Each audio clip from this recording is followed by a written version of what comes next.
Thank you, Patrick, and thank you again to Diana and Amara and to the Samdanis for this opportunity to conduct these wonderful conversations with all of you. Next slide, please. So, my talk today is called Diasporic Cosmopolitanism, Making Worlds, Imagining Solidarity.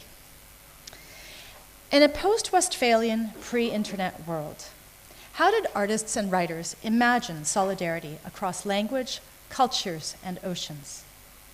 How did they create the intellectual worlds that became solidarity movements? To turn Benedict Anderson's well-known formulation upon itself, how did they imagine community beyond the nation?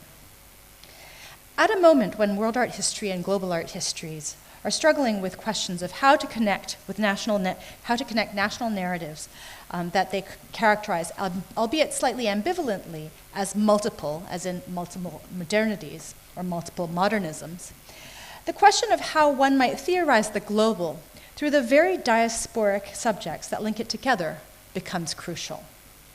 This paper asks what role diaspora, migration, and the cosmopolitan world-making practices of diasporic subjects may have had in imagining the global from the bottom up through solidarity movements.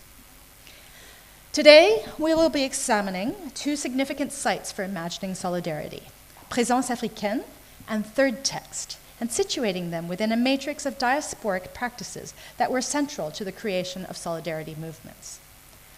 Both journals, both published out of metropolitan centers that were colonial and formerly colonial capitals in the process of decolonization, and both edited by artists and writers in diaspora, Présence and Third Text played important roles in catalyzing and nurturing what Shih and Lionnet call minor transnationalism. That is to say, that not only did they provide a platform for South-South discourses, I argue that on some level they constituted them, creating a poetics of relation, to use Edouard Glissant's term, that allowed their writers and readers to co-constitute community on and through the pages and physical spaces of both Présence Africaine and Third Text. Next slide, please. The journal Présence Africaine was launched in 1947 by the Senegalese intellectual Alioune Diop in the Latin Quarter of Paris. In his introduction to the first issue, he wrote, "The idea for it goes back to 1942 to 1943. We were in Paris, a certain number of overseas students who, from within the suffering of a Europe questioning its essence and authenticity of its values, got together to study the situation and characteristics that define ourselves." This makes me think a bit of what Atre was saying about Octavio Paz and the role of the fracture of the West in the assertion of these new kinds of solidarities. This double consciousness, this ability to see oneself as both self and other, to understand identity as being about both culture and politics, is what enabled a culture of solidarity among artists and writers of African descent in Paris, despite their many differences. As writer Simon Njami wrote, Africa does not exist. Africas exist.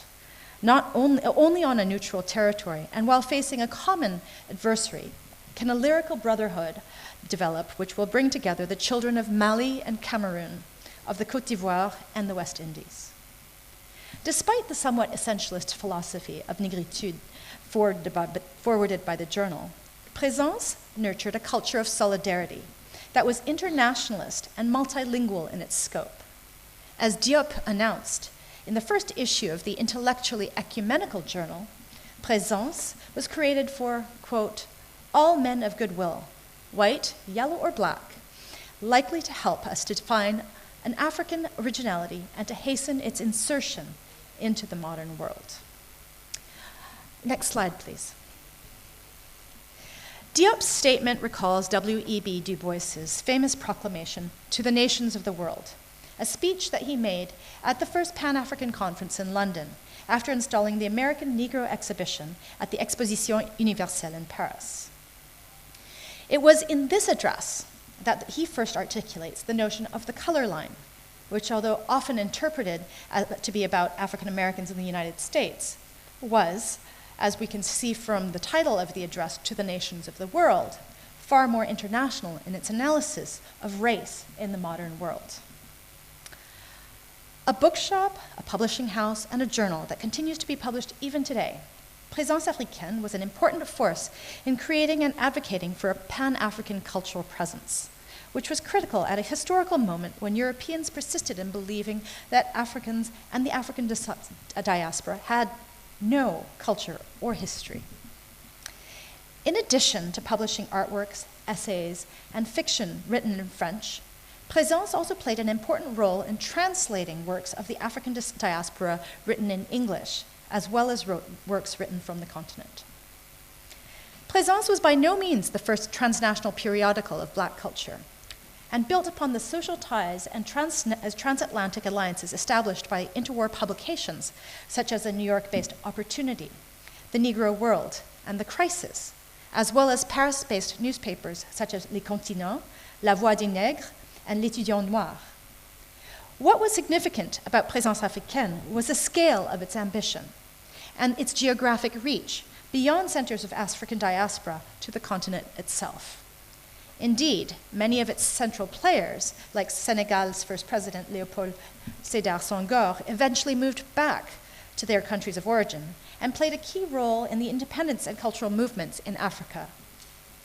As the American Journal of Negro History wrote in 1958 of Présence, quote, "For the first time, Black Africa was finding expression in a magazine of wide circulation, not only Africa, but the entire Negro world." Next slide, please. In 1956, it organized the first International Congress of Black artists and writers in Paris, which is often referred to as the Cultural Bandung. In 1959, they organized the Second Congress in Rome. And in 1966, 6 years after Senghor was elected the first president of Senegal, Présence organized the first Festival of Black Arts in Dhaka. Through all of these activities, Présence created a network of intellectuals, artists, writers, and future politicians that crossed and laid the foundations for what Paul Gilroy would call the Black Atlantic. In other words, the artists and writers of Présence Africaine utilized its location at the crossroads of Black migrations from around the world to become a site of articulation for a cultural identity and a cultural politics of resistance. Coming to Paris from Martinique, Haiti, French West Africa, the United States, and elsewhere, many of these individuals only began to see themselves as belonging to an African world once they arrived in Paris. And in many cases, it was only then that they began to see the systematic injustices of the colonial system. It was in Paris that they built solidarities across national, linguistic, and ethnic lines, negotiated and translated their sometimes vast ideological, cultural, and political differences, and through the journal that they built an intellectual infrastructure that linked and defined what they called le monde noir. Next slide, please. As Brent Hayes Edwards argues in The Practice of Diaspora, Literature, Translation, and the Rise of Black Internationalism, the diasporic print culture that played a critical role in the articulation of Black internationalism was not a frictionless field of unity. Rather, negotiating between languages, cultures, and political agendas, it was a contested territory that he characterizes as a call to translate. In some ways, he argues that this is the constitutive experience of diaspora, the experience of translation and double consciousness. Next slide, please. Thus, Edwards theorized diaspora as an experience of doubleness, double consciousness as articulated by W.E.B. Du Bois, and marked by the double-edgedness as described by Lawrence Venuti of being constantly in translation. As such, diaspora opened up the possibility of world-making that allowed for difference and solidarity, a type of complex belonging in contradistinction to the imagined community of the nation-state described by Benedict Anderson. Here I'm showing you one of my favorite examples of diasporic cosmopolitanism, the Paris-based Union Intercoloniale newspaper Le Paria, or the Pariah, edited by Ho Chi Minh, with the help of many others, including a young Messali Hadj, one of the founding figures of the Algerian independence movement. Next slide, please. Similarly, the journal Third Text, founded by London-based Pakistani-born artist Rasheed Araeen some 40 years after Présence Africaine, emerged as an important site of solidarity formation, extending the reach of W.E.B. Du Bois's color line to embrace and nurture Afro-Asian alliances. Next slide, please.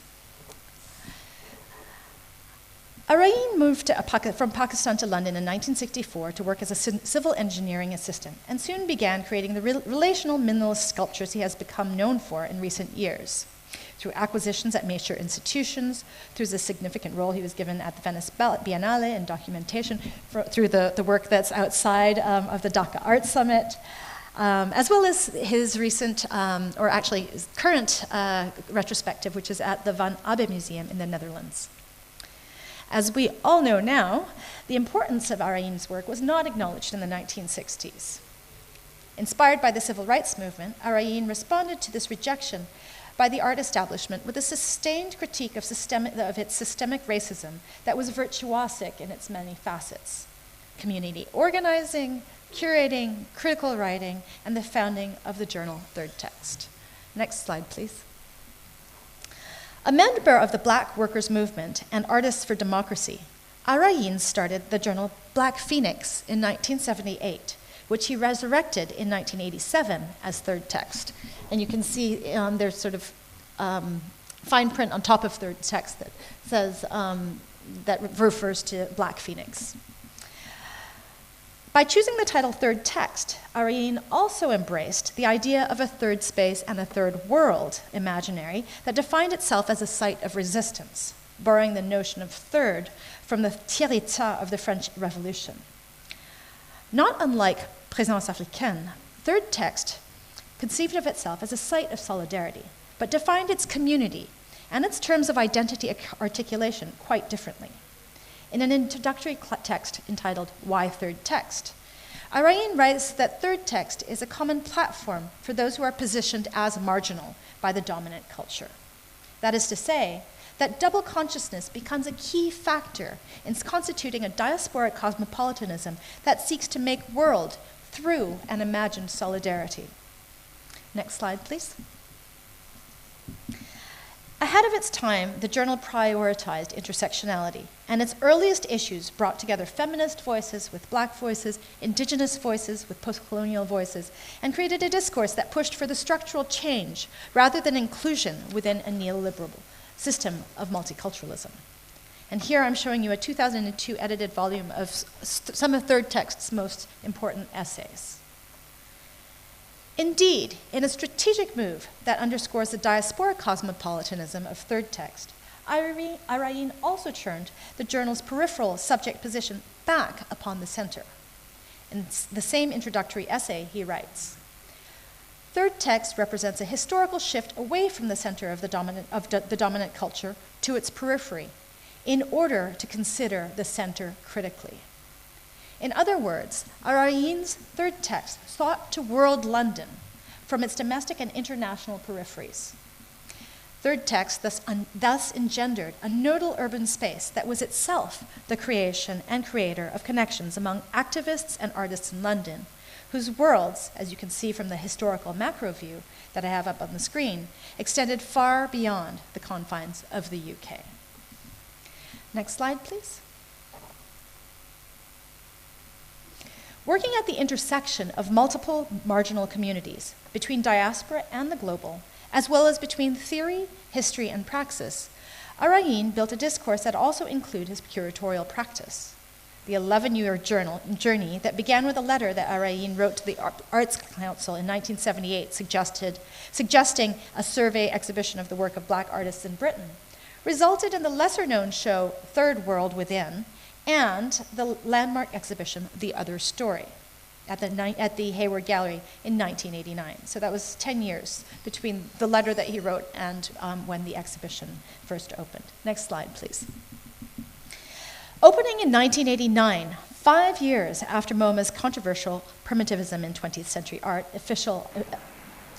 affinity of the tribal and the modern, and the same year as the Centre Pompidou's Magicien de la Terre, the other story presented a counter-argument to their imperialist and cultural mercantilist claims. Next slide.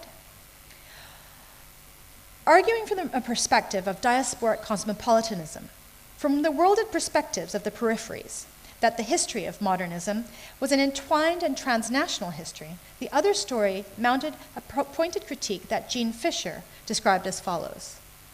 Contrary to the view that Western art followed a self-generating intellectual and aesthetic progression, with the occasional affinity, cross-cultural encounters are perceived as central to the formation of modernism, not supplementary. This is the umbilical connection made by Gavin Jantjes in his painting Untitled from 1989, among the key artistic statements in the other story.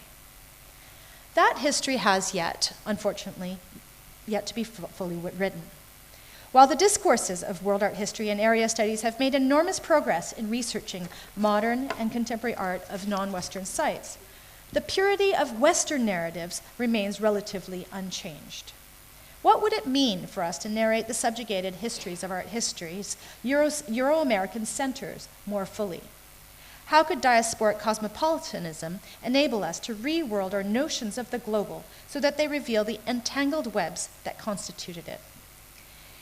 In rewriting the histories and the entangled histories of the 20th century, we may well realize what Paul Gilroy articulated so eloquently in a 1990 article in Third Text, that, quote, "We may well discover that our story is not the other story after all, but the story of the modern world." Thank you.